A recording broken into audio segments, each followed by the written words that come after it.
Hello mga friends! Welcome po sa Kusina ni Bibay. So for today's recipe, tayo po ay gagawa ng chicken ala hill, chicken ala king po pala.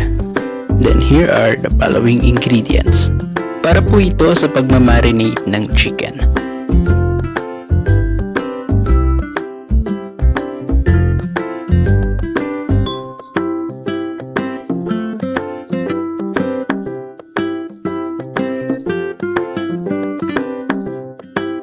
So at first is ikakat po natin yung ating chicken, then yung pagkat po sa kanya is palapad para po lumapad siya.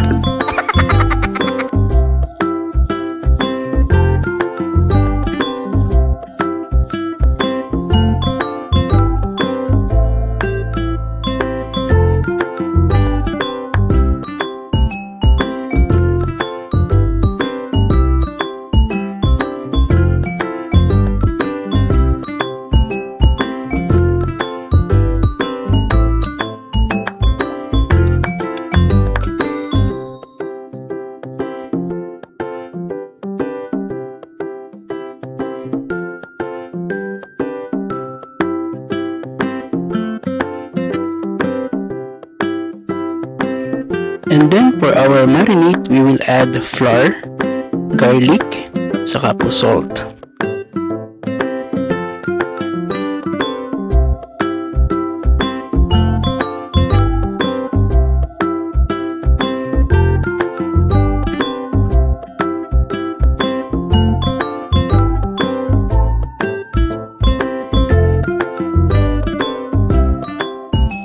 Then we will add our black pepper, paprika, saka po 2 itlog.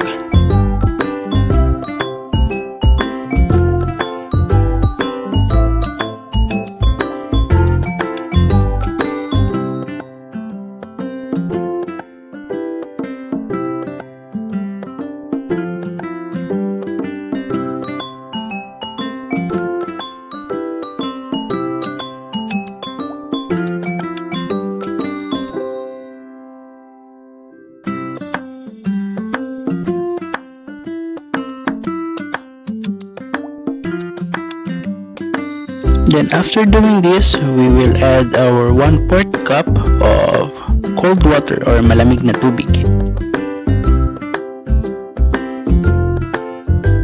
Mukhang need na namin bumili ng bagong mas malaking bowl dahil mukhang aapaw siya.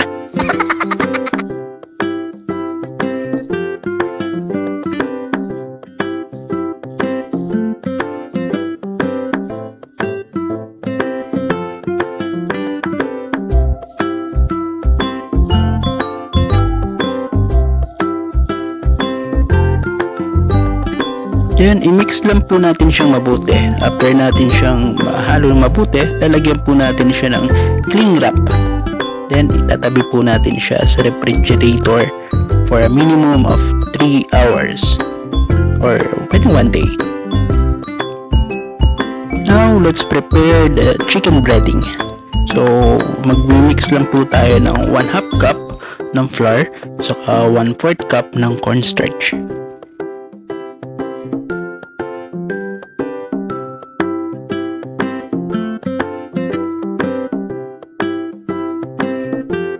And after po natin gawin ito, pwede na po nating balutan ng chicken ng ating breading.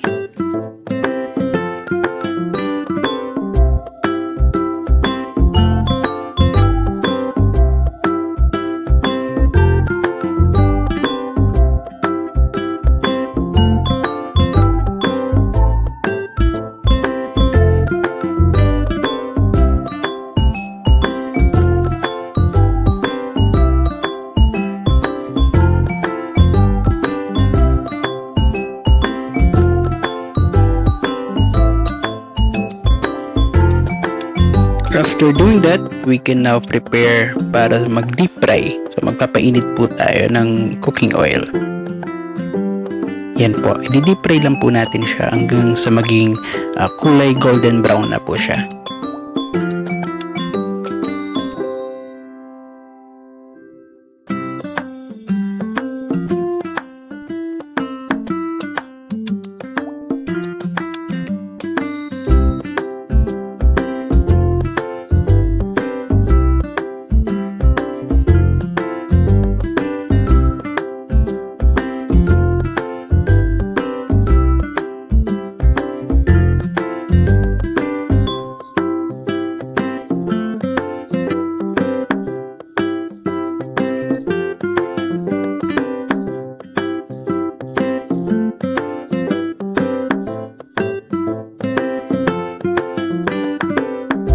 Now we can prepare the sauce by melting 2 tablespoons of butter.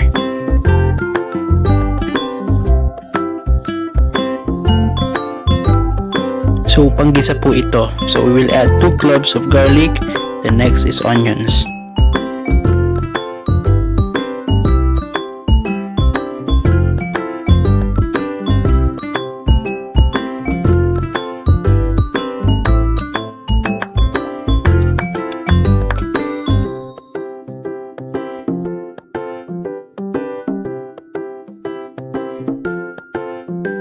Doing this so, we can now add our 1/4 cup of carrots.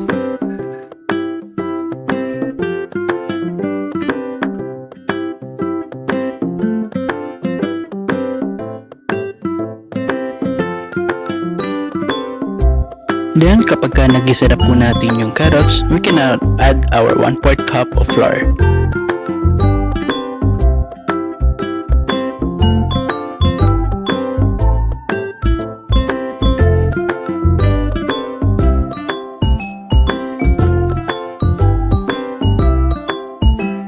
After po nito, we will add 1 cup of water, then chicken broth cubes.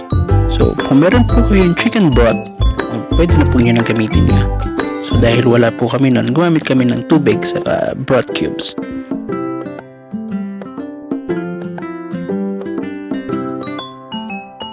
Then, we will add our milk.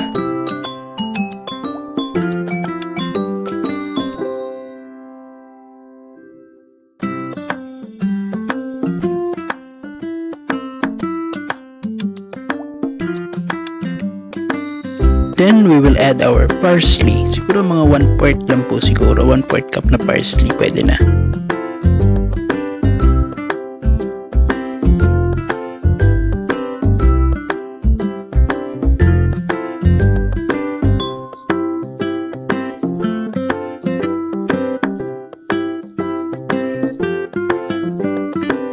Then, para po mas malinamnam, we will add 1/2 cup of shredded cheese.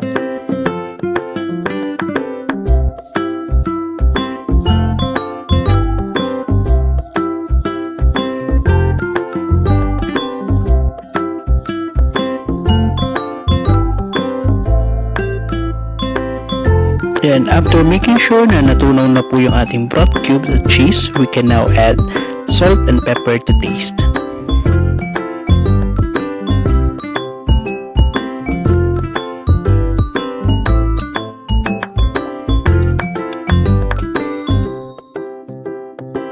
Then, after mixing this up, tapos na po ang ating recipe. So, gagawin lang po nating toppings yung ating sauce. Ibabaw ng ating breaded chicken. Then, hope you like our chicken a la king recipe for today.